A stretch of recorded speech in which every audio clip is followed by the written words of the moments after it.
All right. Hi, everybody. Welcome, children, to the Wrestling Supplemental. Yeah, welcome to the Ballistic Missionaries Wrestling Supplemental. I know we're an hour and 20 minutes late. I'm very sorry. It could not have been helped. Work was just the worst today. And Yes. we had to run to the grocery store, and we had to get dinner at the grocery store, and then come home and put We had stuff to do away. real world shit, people. Yeah. This wasn't It's been... It's not been our day so far. All right. So we had two huge wrestling events over the weekend. Well, one huge wrestling event and one not that big wrestling event. We watched the not so big one. We watched the not so big one. Because we would love to have supported the big one, but yeah, AEW All Out was this weekend, but they had a special. They knocked $10 whole off of it for HBO Max subscribers. It was only It's $40. They made it less unreasonable. Thanks. Yeah. Like you were so close. They were so close to getting it. But they could have knocked WWE off its feet with the whole ESPN thing. Oh my God, yes, they could have. Especially since the ESPN app got messed up and people were super unhappy about it. But we'll get into that. Yes. So it was a big, All Out was pretty big. Tony Storm has finally been dethroned. Yes. Oh, I should show everyone. I'm wearing my, I don't know if you can see it, my Timeless Tony Storm shirt. Oh, I almost forgot something. I got something else. It was my birthday recently, and I got cool wrestling merch. I got my cool Tony Storm shirt. I also got my cool China bobblehead, because China is my absolute favorite wrestler in the whole history of wrestling. These were birthday presents from Dan, and they're awesome. So, yes, that's the sound of the bobblehead. All right. So anyway, yes, Tony Storm has finally been dethroned by Chris Statlander. Yeah, I mean, it's nice to really learn the workhorse like Statlander. Oh shit! Yeah. Fairly consistent. No, we just saw like a collision. Yeah. No, we saw Dynamite. We saw Dynamite on Wednesday, and they talked about a lot of the stuff. Yeah. But Chris Statlander, excellent choice. If she's going to drop it to someone, I am happy to see that it is someone who is just been, like you said, she's been a very strong, consistent workhorse for the company. She's an excellent performer. I'm honestly, that's four-way. I think anybody dropped it to. Oh yeah, it was a good group of women, a very talented group. And I'm super impressed by Tekla. Like Tekla hasn't been around that so long, but she's the standout of the Triangle of Madness. Triangle of Terror, or no, Triangle of Madness. Yeah, that's right. It's a terrible name. But they're all good, and she is definitely the standout of that group. Just really excellent performer. All right, let's see here. What else do we have? Big Bill won. Oh, the Gates of Agony. No, they didn't take the titles. No. But they beat the entirety of the Hurt Syndicate, including MVP. Ricochet and the Gates of Agony. Yeah. Taya Leone and the other guy. But yeah, whatever. It's not Taya Leone. I can't remember. I don't know. She'd be terrible at it, just as terrible as she is as an actress. She's a terrible actress. I hate Taya Leone as an actress. I'm sure she's a very nice lady. I am absolutely certain she's a very nice person, but I cannot stand her acting. She's a decent wrestler, though, even though she has to wear the skin of a very tall African-American man. It's a little bit of a weird gimmick, but she's a good wrestler. Who are you talking about here? Taya Leone is in the Gates of Agony. Oh, okay. She has to wear the skin of a very tall African-American man. Okay. See? Like that guy. Or that guy. It's one of them. I don't know. It's super weird. Yeah. Anyway, Rio. What's her first name? No, it's not. It just says Rio. No, she has another. Anyway, Mercedes May versus Rio. Who Oh, yeah. Mercedes Moné, who is like 72 belts Moné at this point, did not drop her TBS title to Rio. She still retains. I'm thinking in my head that Statlander taking the title is partially thinking that maybe she's being put as a transitional champion to be able to drop it to Mercedes Moné. You think so? And then when Tony Stark comes back, they can go 1-on-1 again in like at a round 2. Maybe. I think that would suck. I think Statlander deserves a series run with the title. I thought across my mind earlier this week. Like I like Statlander, and I think she could make a good TBS world champion. I just think the build-up was sudden, very, very. It was. They did just kind of throw it together. It felt like. And that makes me think that like you're having someone as a transition, like you're building up like your next big thing. You're going to build like Statlander's had some decent feuds and decent matches, but I wouldn't put her as like, oh, she was the next person to take that title. Like everybody. Yeah, there was no real build up there between her. Like I would have thought. I mean, Tekla was a really good thought. Yeah. I don't know, maybe Mina Chirikawa, maybe someone from the, even like Megan Bain. Yeah, I think everybody else that has ever been built up on Tony Storm. Yeah, except for Chris Statlander. Yeah. They basically built up like she's going to be the one that takes the belt off Tony Storm. Statlander just kind of fell into the championship. Oh, she did, but there was no storyline with. Yeah. Fell into the championship. A little bit. Yeah, so that's my thought is she's going to be a transitional champion for possibly no way to take it off of because they didn't want to have her take it off of Storm. Like, yeah, they kind of wanted to have like Storm comes in and then maybe this second match Monet retains against Storm and then they have a double match somewhere down the road. That's my thought. Yeah. Whether it's actually what happens, we will see. Anyway, all right. So there was a 4-way tag match. Brodito versus the Young Bucks versus the Don Callis family, specifically Josh Alexander and Hechicero, versus Jet Speed. This is the one that was the most wrong about. Yeah. Because you had said that it was going to be the Young Bucks. I thought it was going to be Jet Speed. Yeah. But Brodito retained. Because I thought they kind of run their course. Yeah, I thought so. And I like Brodito. Oh yeah, they're good. I think they're fun. I have a large amount of respect for Brody King outside of wrestling. Yes, good dude. As a wrestler, but oh yeah, good wrestler, awesome dude. Go Punk. Yeah. But yeah, that was the one that totally the result kind of. It was surprising. For them. Yeah, the only ones where I thought had a lesser chance was Callis' family. Yeah. Just because they were just thrown together. Yeah, against like actual like long-term tag team groups. Two of them I think of as tag teams. One is thrown together, but I guess thrown together in a fun rock and sock connection kind of way, as opposed to. Brodito? Yeah. I mean, they've been tagging together for like a year now. Close to a year. 6 months, something like that. Yeah, not very long. Okay. But I'm thinking along that line, like they're like I said, they're more towards like in terms of as a rule, do not like thrown together tag teams. Because most of the time they're used as a plot point. Build drama, push storylines, yeah. And it's like it's almost like they're just like what do you call them? What we call Logan Paul, not a traitor, but a tourist. Yeah. They're like tourists in the tag team division. Yeah. Like, basically it doesn't help the tag division.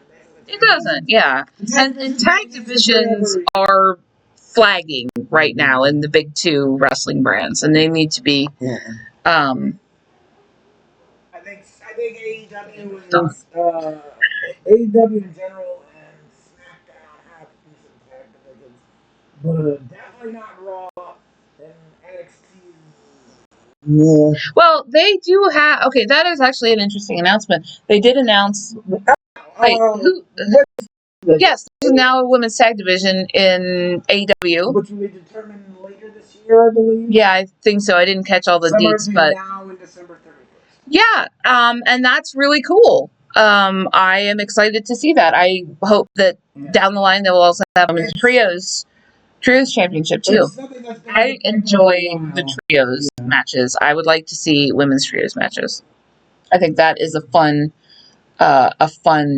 expansion of like the tag into the trios. I like that. I'm glad they have a women's tag division because at this point they only had 2 titles and Monet holds one. And Monet, now that she has, I believe, 8 or 9 belts, I believe it's 9. 72. Yeah. But that means basically Monet. 103. Yes, 103. Basically, in different divisions or different organizations, depending on. So, they had the belts, but they have to show up in Mexico, but they have to show up in England, in Europe, in Japan. And she does, and she kicks ass, but the downside means she's not going to be on any she's not going to be defending her television. titles, So at home. So you're stuck with one title for a very healthy women's division, but that only means at most you have 4 of those people competing, and then maybe the rest of them will evolve into the storyline. But I believe the tag division, they look like they have enough women to put a solid tag division together. Oh, absolutely. There's some, I would say, Penelope Ford and Megan Payne are a decent team. The Scissor Sisters, they're they're a band. Yeah, those two, the original ones, Julia Hart and Sky Blue, they were like the Scissor Sisters or something. Okay. Or the Sin Sisters, the Sisters of Sin. I don't know. And then they added Tekla, and the name just got worse. But those two, yeah, they're good. Try saying that 5 times fast. That's a porn title. Oh, they made that song. I can't decide. I can't decide whether you should live or die. If you'll probably go to heaven, so don't hang your head and cry. Tell me why. I sing better than this when I'm trying to get him to hear the song. I'm going to play the song for him after this. It's a great song. Okay. Look it up if you haven't heard it. It's hilarious. Anyway, it's all about murdering people. It's fun. Okay. But back to point. Before we went on the Scissor Sisters yeah, Julia Hart and Sky Blue. But yeah. Excellent tag team group. Plus, they have a third, so they can go into the trios. Yeah. And the trios thing does come about. I would love to see that. I think great. Right now the tag right now they need to build up the tag division. Yeah. For the I think it's a testing ground to see if it's a viable thing before trios title. Yeah. Because also, and now you have, even though she does have the women's belt, Chris Statlander and thank you, Harley Cameron. They're been kind of doing the tag thing, Thunder Tits, obviously, is fantastic. I'd like to, now that Tony Storm doesn't have the belt, I'd like to see them working more together. Form a tag team division and have tag specialists that do tag team moves. Yeah, absolutely. So far the two. The thing was, though, before this past year, I understand that Thunder Tits was actually, they were a regularly reoccurring tag team. Yeah. Team. Yeah.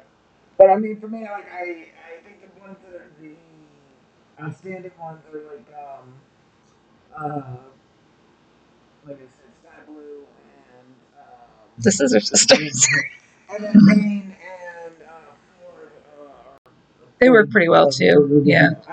I know there's another one I can't think of, but yeah. I definitely. You know who would be great? I think they might be in TNA at the moment, but if they brought in Carter and Chance from WWE. They're going all together. I don't know if they have TNA.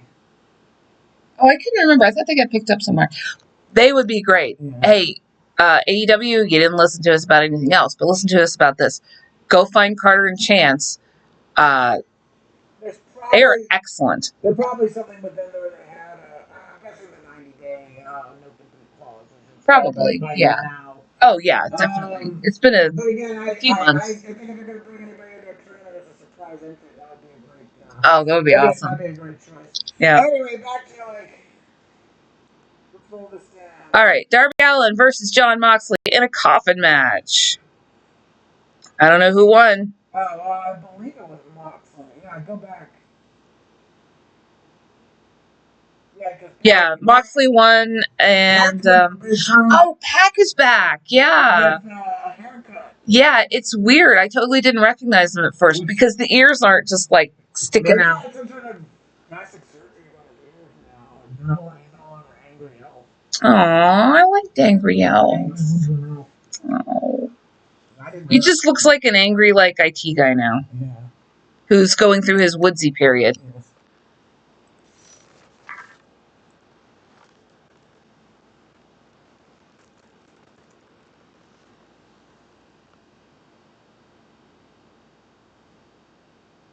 But yeah, I've seen. Oh, and Orange Cassidy came back. Yes, but that was last Wednesday. Oh, that was on Wednesday. That's right. That wasn't it all out. I do come out. Take a look at his ears. Some pictures. That many wrestling news. Dead year. Sorry. Well, say something. Hi, everybody. Something. Yeah. Anyway, all right. So, yeah, Pac is back. I keep saying that. It kind of rhymes. Anyway, all right. FTR versus Cope and Cage, and apparently, Dax, I believe, Tombstone, was it Tombstone or Pile Driver? It was a pile driver. Beth Phoenix. Beth Phoenix. And because she came out and started beating the shit out of Stokely. Good job, Beth Phoenix. Still don't get no half. Yep. Unless they beat the shit out of him. Yeah. Maybe he's into that. Maybe You never know. He strikes as a guy that's into humiliation. Look at his face. Yeah. Oh. I can say that. I'm ugly. Ha. Anyway, You're beautiful. he needs glasses. I have glasses. You don't wear them. They're reading glasses. Do you have words on your face? No, then I don't need them. I do. Didn't you ever see him? This is loser. I had a Twitter troll who was stalking me a couple of weeks ago, who went to our page and found a very terrible picture of me because I don't take good pictures, and cut Dan out of it and posted it to Twitter and called me a butterface, which is hilarious because he doesn't know what my body looks like, because Twitter trolls are dumb. So anyway, what were we talking about? We keep looking up Pac to see what it looks like. Oh yeah. Anyway, Pac short hair. Who won that? I have no idea. It was FTR. Oh, FTR won. Okay. They came out on Wednesday. They gave a terrible apology. Cope is talking about quitting. Which brought up a short rumor that he was coming back briefly to take on John Cena. But that got stalled. I didn't hear that. Yeah, I was watching some. I don't think that's going to happen. Yeah, because the biggest thing is Cope is basically under AEW contract until November 2026. Yeah. So the chances that he's going to get released through a single match against John Cena for their rival company, and their rival company is doing some pretty, I don't say shady, but definitely Shady. unscrupulous. That's fair. Unscrupulous practices and towards their competition. Like going, I mean, I guess you could go and do it. Maybe not, maybe not. But it feels like a bully tactic.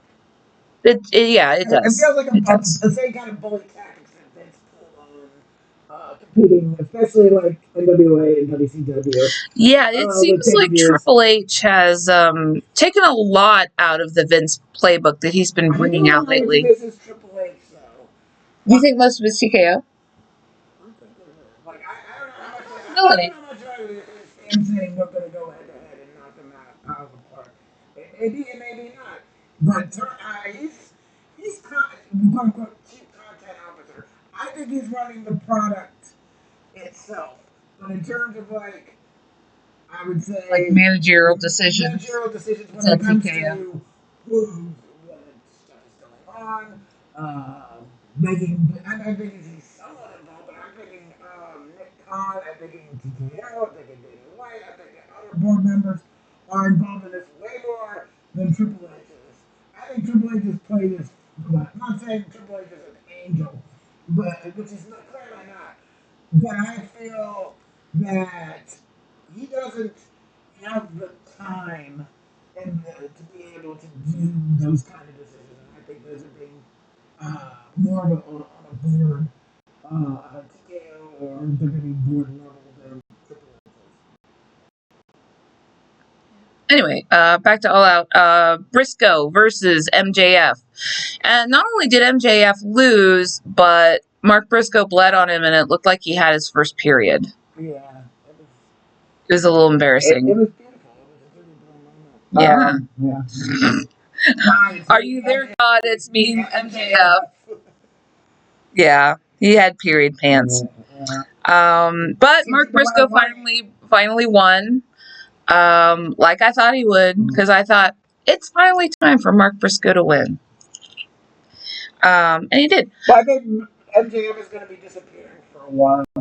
Yeah, it seems like he will. Which honestly, I'm fine with, because I find MJF really annoying. I find him obnoxious, but not in like a kayfabe way, in a go away heat kind of way. I know. It's just a personal thing. He's a good performer. He's excellent at being heel. I just find him a little bit annoying, because he reminds me of people that I don't like. Yeah. Anyway, all right. Kazuchika Okada versus Konosuke Takeshita versus Mascara Dorado. There was a little bit of build-up between Okada and Takeshita, because Okada is now like Don Callis' golden boy, and Takeshita didn't really enjoy that very much. So it was mostly those two going head-to-head, with Mascara Dorado being the guy to get pinned.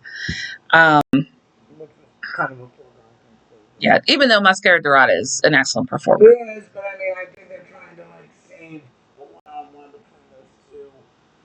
Put it down the line and develop a story of those two going against each other. Okada won. I think it was for the unified title, right? It was. Okada won. He retained. But yeah, I'm really curious to see where they go with this one. If they keep up the momentum with those two. Yeah. Will it tear the Don Callis family apart eventually? Not really. There's like 3,000 members. There's more members. Yes, I know. But his golden boy is Kyle Fletcher, and Kyle Fletcher is in a tag team with Takeshita, a tag team name that I cannot pronounce. I tried to last time and it didn't work. So no, it's Proto Teshta or something like that. I'm not pronouncing it. But so if Takeshita goes, will he take Fletcher with him? What will happen? No. Will that cause the Don Callis family to splinter? To take sides? They have more belts, or there are more members in the Don Callis family? I don't think anyone can answer that. No. I think more members of the Don Callis family. I mean, I used to be a member of the Bullet Club, but now I'm a member of the Don Callis family. But we still go. It's the same joke, only in Japan. Yeah, but we participate in any of the Don Callis fans. Yeah. But we already don't want to be there. Don Fallis. Yeah. All right. Anyway, speaking of Kyle Fletcher, oh my God, his head does look like a penis. Yeah. Like a Mediterranean dude's penis, where the tan kind of goes the whole way down. You know what I mean? Anyway, all right. Adam Page versus Kyle Fletcher. Hey, with that, we know he's cut. That's true. Yeah. He's not Jewish. Yeah. Anyway. Speaking of the Don Fallis family, Kyle Fletcher went up against Adam Page for the Men's World Championship.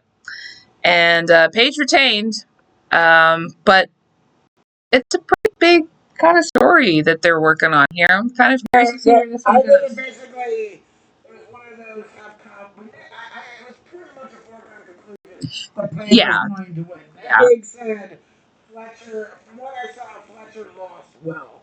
They're trying to build him up as a future potential main event guy. And you know what? He absolutely is headed in that direction. And absolutely. In a similar fashion that Braun Breaker is being for probably a world championship down the line. He's AEW's Braun Breaker. Oh. He's his own thing. He is, but he's kind of in the same shoes. He is he's a good Oh my God, he is such a twig. He dresses like he's a go-go dancer at a gay bar. Yeah. Guys, come on.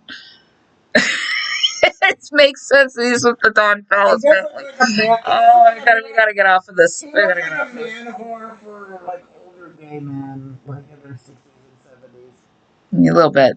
He's a bit of, he's eye candy for that demographic. Oh, we're gonna get shut down. Ah, there goes our feet. Anyway. All right. All right. So let's go over to Wrestlepalooza.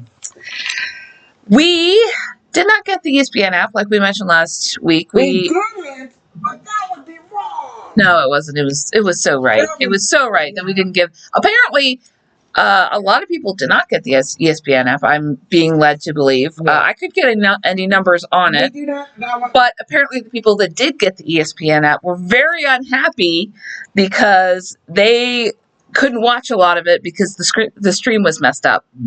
So, now, to be fair, Schadenfreude. we do not have facts and figures. Yeah. WWE. We are entirely giving our speculation on this. I couldn't find any actual numbers of the amount of people who watched Wrestlepalooza through the ESPN app or who signed up for signed up for the ESPN app because of Wrestlepalooza. But I've heard a lot of anecdotal evidence online about people going the VPN route because they didn't want to pay. And apparently there was a major outage with the ESPN app, and a lot of people were very angry because they didn't get to watch a significant amount of it. So way to shoot yourselves in the foot before you even get out of the gate, WWE. To be fair, fantastic. To be fair, when they first brought Raw over to Netflix, there were similar issues. So I won't go into them all together. But again, I'm not the wrestling fan that feels, I hesitate to use the word betrayed, but unsatisfied with Very much what WWE has been doing lately with raising prices across the board on just about everything, whether it be ticket prices, whether it be the split to the ESPN app, whether it be merchandise, whether it be basically any kind of thing that they sell to the general public. And in the past year, like the prices for all of this have gone up significantly. I saw recently they had prices for like WrestleMania for last year, and some of them were starting at low, or no, not low, high three, and then going into almost $100,000. Yeah, I think the lowest one for the nosebleed seats was like $300 or $400. Yeah, this is way something back. like that. This is for a stadium. I've been to a stadium where literally you're just watching shit on a big screen, so you might as well stay home. Yeah. Not to mention, if I remember correctly, I want to say one day it was super cold and it was super hot the next day or something like that. So that can't be pleasant. Yeah. But well, speaking of people showing up to events, so they were in the place where they were at in Indianapolis. I can't remember the name of it, but it can seat for an event of that size. It can seat almost 20,000 people, or for an event of that type. Somewhere between 17 and 18,000 is there. No, it said 18 to 19,000 plus for like concert or like an event that takes place like that. But for what it's actually designed for, I think it's like a football stadium or something.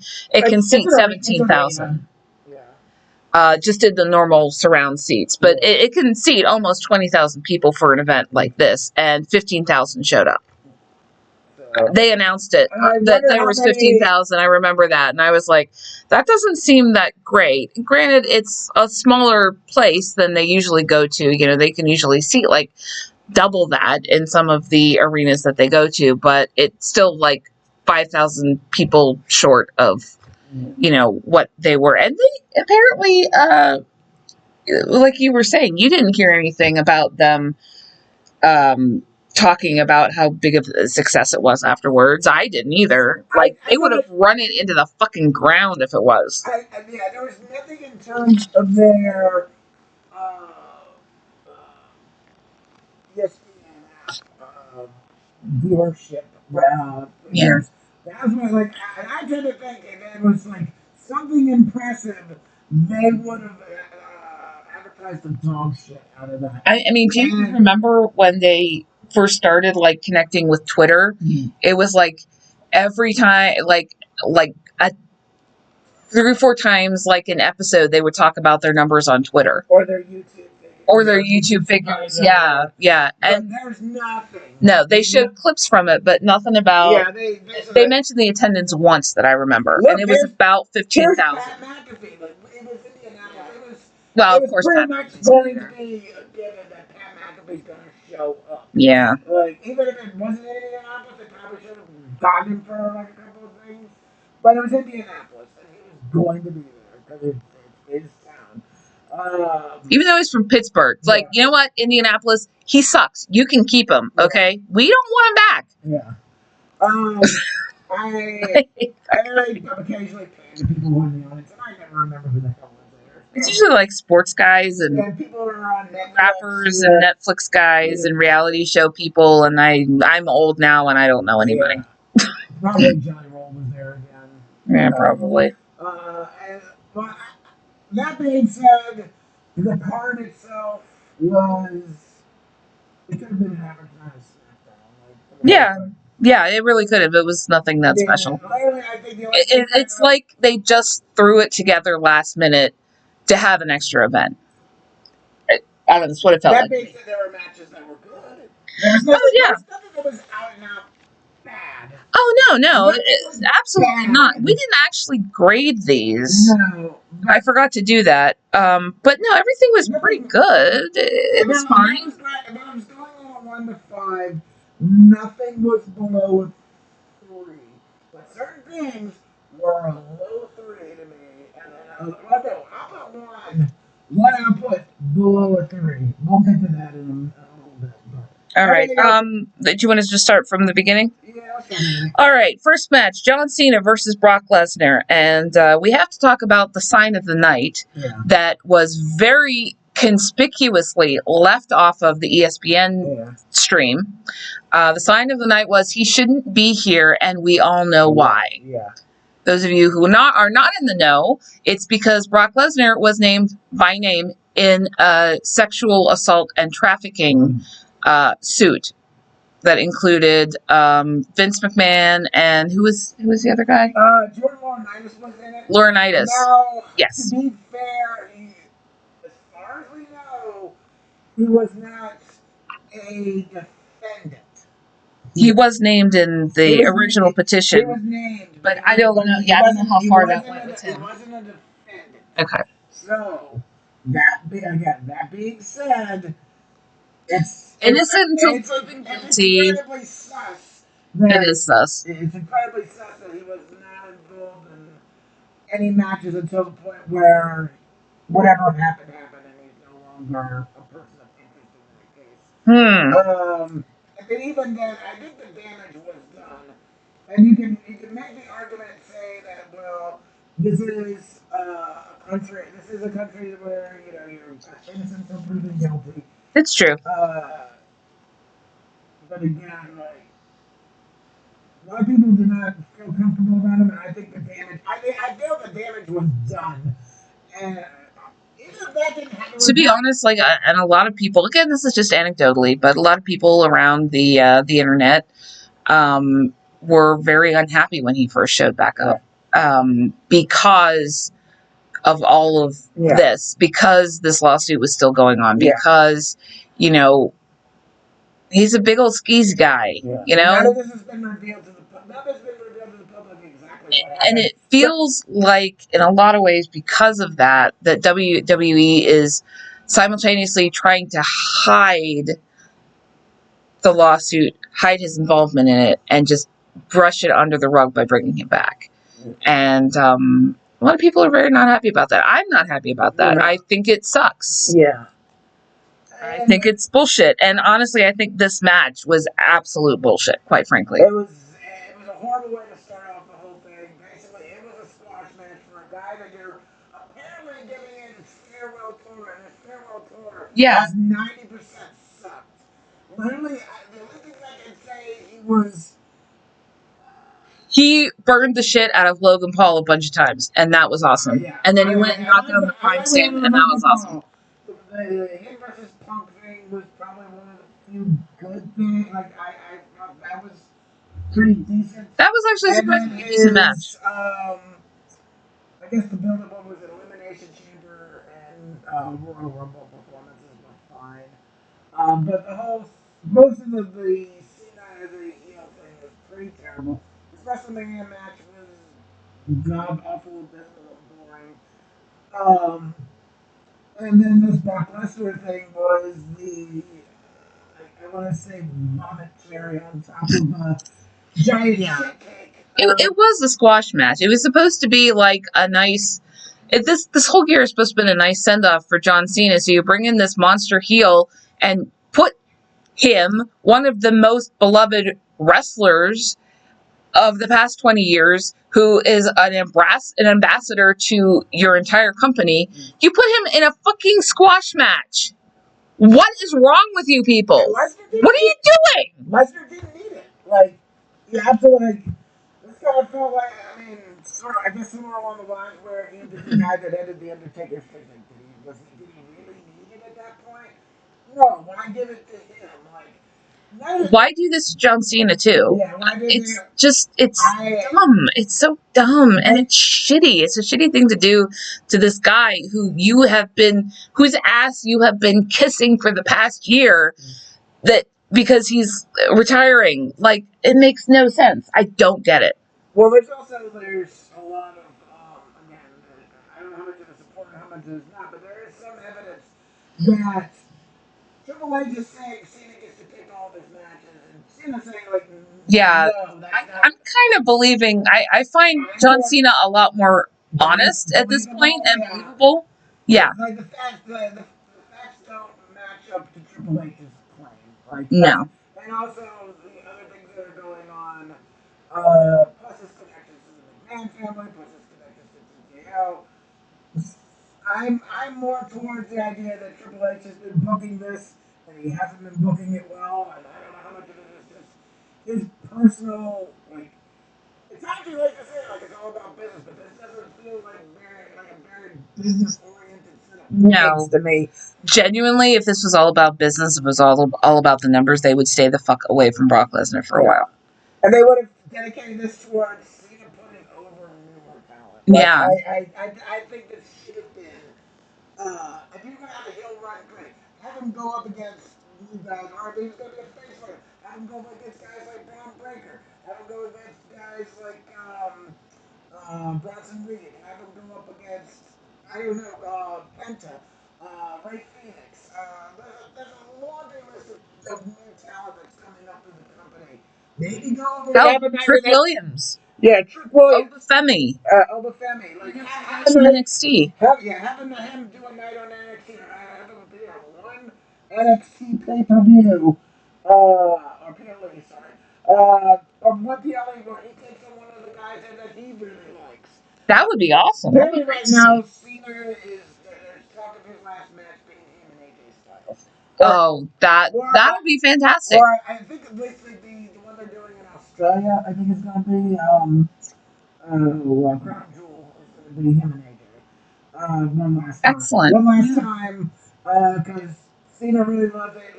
Like the last match that he had with Logan Paul, where he does Styles Clash was supposed to be a nod to AJ. Oh yeah.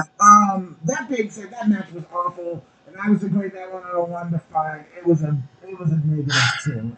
It was a squash match, and Brock Lesnar doesn't know how to wrestle. John Cena can wrestle sometimes, but Brock Lesnar can't fucking wrestle. He's got like 2 moves. I'm going to disagree. He can wrestle. He chooses not to. Lesnar? Lesnar can wrestle. Really? He can wrestle. He can wrestle very well when he wants to. Oh. So he's just a prick. Yeah, he's a prick collecting a paycheck, and makes it even worse. Yeah, it's just given the circumstances. Because Yeah, I've seen his he just before match against Kurt Angle. I've seen his match against AJ Styles. I've seen matches where he and it wasn't just him being made to look good by superior talent. it's not him putting on his shit. I said a 5-3 move of doom. It's like they said like Steen has his 5 moves of doom. Like Lesnar is just basically German suplexes, F5s, and punches to the face. That's it. That was literally all the match was, or him just kind of pushing Cena around and like grabbing him. Yeah, basically. It was dumb. It was dumb, and it was shitty of them to do to John Cena. I don't know, like John Cena's biggest fan or anything, but like the guy's trying to go out with some class and some respect. Give him his gold watch at least. Yeah. It was shitty. It was shitty all around. Let's move on to matches. All right. The Usos versus the Bronze division. Yeah. That's fine. Yeah, it was pretty good. Other than the fact that Jay hit himself in the face with a chair, which was great because I saw the what was it? Xavier Woods is why are you saying the Usos are the greatest tag team? Like they didn't see where they're using the chairs and they use it correctly, and then they go over to Jay and he says himself in the face. It was fine. It was like the Usos are still a good tag team. They are. They're not on. They haven't tagged together in a while. They've got a little bit of tag left. And on the other end, Braun, Breaker and Reed are not quite to get that level of coherent tag team yet. They're working on it, but it's still there are moments where it was. There's still just sometimes there's still just two solo guys in a match together. We predicted that the Vision was going to win, and we were right. The Vision won, which makes a lot of sense. Going forward for their storyline. Oh yeah, well, back to the we both thought that Cena was going to win because hello, it's his retirement tour. Why would you have him? It's the David and Goliath. In the Bible, David defeats Goliath. It's good storytelling. Yeah. I think again, back to the Cena Lesnar thing. There is the old adage of if you're going out, you're supposed to put the other guy over. But if that's the case, you still need to. I think you still need to give Lesnar. This was not the right way to do it. And Lesnar's not like a new blood. He's not. He's not even like a full-time champion. He doesn't need the rub. Unless they thought we didn't need to make him look strong because of all the shit that's going on. I was like, he just looks like make Frank with the last guy. It does look like that. All right. Anyway, you know what? Fuck Brock Lesnar. Yeah. He sucks. You suck, Brock Lesnar. Yeah. Although there was one last Brock Lesnar thing. There was talk of his daughter coming into the company. She is a national level track and field star. She's in college at the moment. I can't remember. I think she does. What's the thing with the thing? The thing. Discus? No, not the discus. The thing. Put? The shot put. I think she's a shot putter. I don't know. I was a sprinter. I was a sprinter, man. I don't know. I don't know what the rest of the field is. I was a non-athlete. Anyway, I heard a rumor that she might be coming to WWE. Hopefully she doesn't suck as bad as her dad. Anyway, no more Brock Lesnar talk. All right, then the next match was just the absolute match of the night. It was the match of the week, quite frankly. Io Sky versus Stephanie Vaquer for the women's world title. That was bad ass. It was so good. That was a clinic. It was. It was a great match. My one worry down the line is now that Vaquer is the champion, they're going to she's going to get lost in the shuffle. Yeah, just like Tiffany Stratton did. Just like Io did, yes. When she had the title. Yeah. I feel like I don't want to see that happen. Yeah, because it feels like it already kind of has started. Yeah, because I feel like WWE with the women's division is basically on Raw. It's the champion. Well, now it's the Becky Lynch and AJ Lee show. Yeah. And we'll get to that. And then on the other end of SmackDown, it's the Flair and Bliss show. Yeah. You know that fine. And sometimes the Judgment Day show. Yeah. Well, their Judgment Day's over on Raw. Well, that's what I'm saying. It's sometimes the Judgment Day show. They still have a lot of, But anyway. But I feel like your primary women's champion should be the crown jewel in your whole set there. Like your women's division or Raw. It should be the main person should be Stephanie McGuire. Just like over on SmackDown, the main thing should be Tiffany Stratton. No. Julia. No, Tiffany Stratton is the world champion. She still has the belt? Yes. I thought it went to Julia. No, she's the U.S. champion. Oh, that's right. Yeah, well, Julia has the belt, and we don't hear from her either. Yeah, she's not. She's an actress.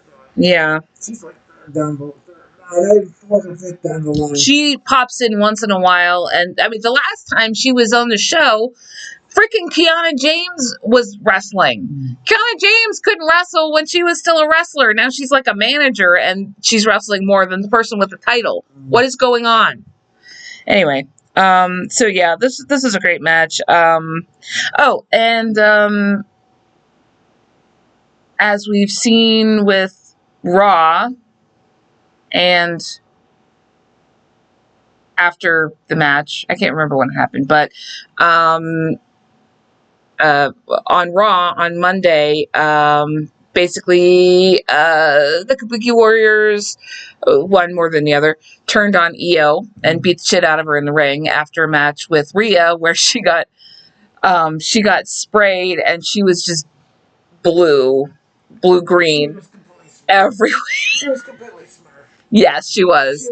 How big was that capsule? Damn, Asuka. She's now the new character from Avatar. Yeah. So yeah, it's they made a step, the Kabuki Warriors, specifically Asuka dragging Kairi Sane along behind her. Poor Kairi Sane. I've now officially turned on Io. Yeah. So we'll see how that goes. I'm digging what Kairi's saying and Asuka are doing right now. It's great storytelling. Yeah. Yeah, it is excellent. It's amazing considering English is not their number one primary language. Yeah. I think at this point Asuka's been in the country long enough where I've seen her when she does her online posts and stuff like that. Her English is pretty good. It's on a decent level. I think she leans more towards English is not a good thing in terms of on-screen storytelling or anything. Well, she goes back and forth between Japanese and English.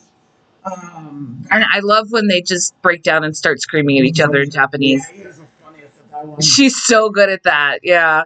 It reminds me of when I was a kid and my great uncle Russ would come up, and he and my grandmother and my Aunt Angie would all get in fights, and they'd all be screaming at each other in Italian. And then my grandfather would get mad, and he would just go in and start swearing in English because he didn't speak Italian. It reminds me of that. It was chaos. It's a sentimental touch of home. Yes, because Italians are nuts and they're always screaming. Yes. And yeah. No. No. You've seen the show. Yeah. Anyway, but yeah, it was a great match. It was easily a match. Excellent. Absolutely. Hands down. I'm hoping it pays off in the aftermath. So. All right, and then it was the mixed tag match: Seth and Becky versus AJ Lee and CM Punk. Better than I expected. I would like to make a statement about AJ Lee. I don't want people to get mad at me when I say this. Okay. So earlier this year, I went back and I was watching some matches when AJ Lee was originally with the company. She left 10 years ago. 2015. Yeah. Early 2015. So she left 10 years ago because she had a really bad injury. She retired. And at the time that she was wrestling, she was head and shoulders above most of the women in the women's division at the time. Women like the Bellas, for example, they were terrible. They couldn't wrestle then. Nikki Bella can't wrestle now. AJ Lee could actually wrestle. She was an excellent performer. And she was, like, you have people like her, like, who was it in WWE? Ember Moon? Ember Moon was still over. I don't even think she was on NXT at that point.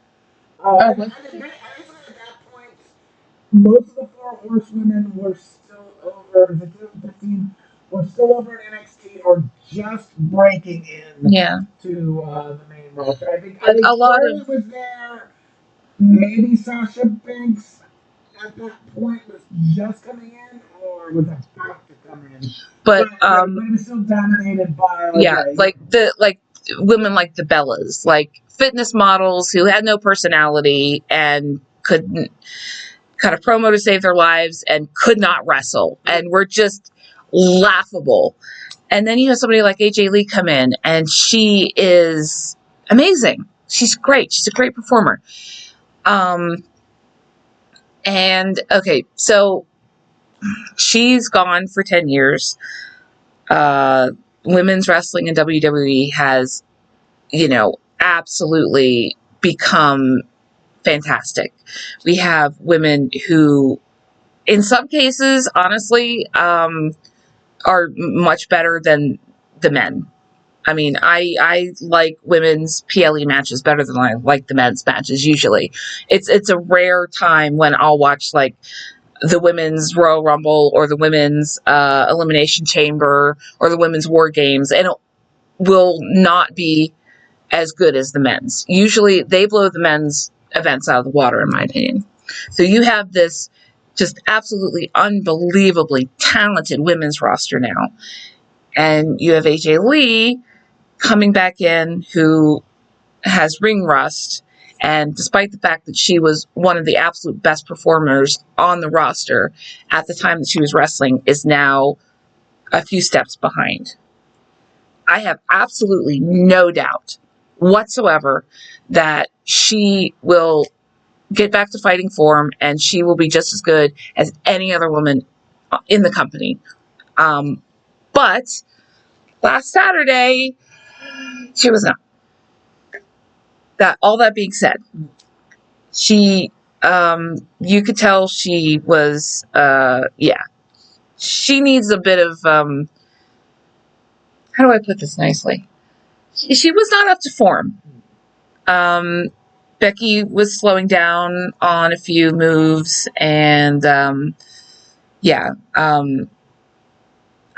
absolutely do not doubt that, given a little bit of extra time, AJ Lee will look just as good as she ever did, but not yet. Yeah, it wasn't bad. It was a good match. It was a really good match, but that was my only complaint. Yeah. And it's a small one, because she looked really good. Out of 1 to 5, it was a solid 3. Yeah, it's good. That's fair. Bad. And there was the storytelling was accomplished. Oh, the storytelling was really good, I thought. The in-ring transactions were not necessarily on par with where they should have been. And Lee was a big reason why. Again, it was first match back, so yeah, I'm giving a bit leeway. Leeway. I will revisit this in like 2 to 6 months, and then you'll be like, oh yeah, Lee's back to fighting for more. Something's wrong. Yeah, no, I doubt. I have no doubt that it will be the former in that, but yeah, it was kind of rough. There were some really clever storytelling things, some really clever tricks that Becky and Seth played on the other team that were pretty fun, that I enjoyed, and I didn't like the ending though, because Becky Lynch, she's a redheaded Irish woman. She's too stubborn to tap out. Okay. It felt a little like that Gunter ending. And it killed me, because AJ Lee didn't even have the hold on her correctly. Yeah. And she tapped out real quick. And that did get on my nerves. But, you know, like we said, we're giving her slack. We're giving her leeway because it was her first match after what she thought was a career-ending injury 10 years ago. That's a lot. That's a lot to take, you know? So I don't want to come down too hard because I have no doubt that AJ Lee gonna look just as good as she ever did in no time at all.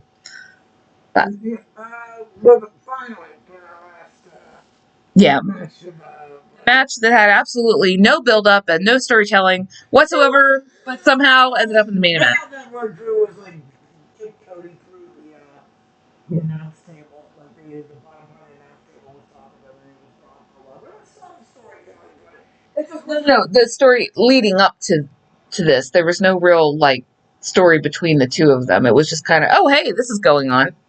Okay. Kind of was. Well, Drew was doing that. He was coming on TV and saying, like, well, what's Cody's injury update? What's that? And they announced he had no injury update for him. Oh, I think I missed some of that. Yeah, so there was some. Okay. It just wasn't it wasn't compelling. I stand corrected. And nobody felt like. It felt like it was just kind of tacked on, honestly. It was a foregone conclusion. I wrote down that I wanted Drew to win. I knew that he wasn't going to, but I wanted him to win anyway. But it was a foregone conclusion that he was going to lose. That being said, it was fine. It wasn't bad, but I was at best half interested in it. Yeah, I was kind of bored. I think I had some other stuff I had to get done, and I don't think I even caught most of the match. I watched it, but I wasn't invested. I felt like Cody's just going to win it. And I don't think it's not going to lead into anything else. No. I doubt that it will tonight. Well, which is the way I felt about the Wrestlepalooza as a card in general. This is a floor showcase thing. Yes, a showcase. That is a good word. That's kind of what it felt like. It's a showcase, but in terms of without any kind of story. Look, here's Cody Rhodes. Look, here's the Vision. Here's Seth Rollins. Here's Becky Lynch. But again, since you only have 5 matches, it's not really showing off. I think this is like again where the Triple H formula of having only like 4 to 6 matches kind of bit him in the ass. Yeah, like it was good at the last one because all of the matches were really excellent. This one, not so much. And again, like not even it's such a silly title. Not even all your titles are being defended. Literally, there was 2: the Undisputed title and the Women's World title, but that wasn't being defended. That was just up for grabs. Mostly, and I think they really only did it at Wrestlepalooza just because they were supposed to have Stephanie Vaquer take it at Clash in Paris, and they just didn't bother to bring her to Clash in Paris or set up anything. No, why would you not bring Stephanie I don't know. to Clash in Paris? I guess it's not Vaquer. They needed something to pat it out, and Vaquer was. This was the best opportunity they had. So. Yeah, that's what I'm thinking too. Yeah. All right. It was I don't know. I mean, it was fine. Like the Io Vaquer match was fucking fantastic. It was a solid, well built nothing. Like that's the way I feel. Yeah. The whole event. It was a solid, well built. Like Sound and fury signifying nothing. I enjoyed certain matches in and of themselves, but as a card in terms of moving the story forward, or like me wanting to go to Raw the next night and say, "Oh, what's going to happen here?" Nothing. I tuned in because out of habit, but I didn't tune in out of anything because of what happened at Wrestlepalooza. Yeah, we just like watching wrestling. Yeah, I like watching wrestling. And we do the podcast, so we have to know what's going on. So, literally, that was it. Wrestlepalooza was dumb. It was a dumb idea. They fucked it up. I hope you're happy paying $30 to watch something that you could only watch like half of, and that was not very good anyway. We watched it for $2. Yeah! Woo! And now we're bad at the high fives. Now we can watch weird Korean soap operas. Yay! Hey, Korean Subway soap opera. Look it up. It's amazing. It's amazing. Anyway, all right. So I think we better go get some dinner. We've been blathering long enough. Yeah. It's getting late. We managed to give you your money's worth for anybody that's watching this on the ESPN app. Yeah. We're not on the ESPN app. Oh man, we want that sweet, sweet ESPN cash. 1.6 billion pesos they were in us, Yep. which is 1350. We're gonna move to Tijuana and live like kings. All right, we're gonna go get some dinner. My blood sugar is really low. It was so low I almost drove my cart into another lady's cart with a dog in it because she stepped out in front of me. Because a bunch of people, I would have rammed into her cart except the dog was in there and the dog was really cute. I need to eat something because my blood sugar's gonna. We have to go. Yes. Now. Time to end the podcast.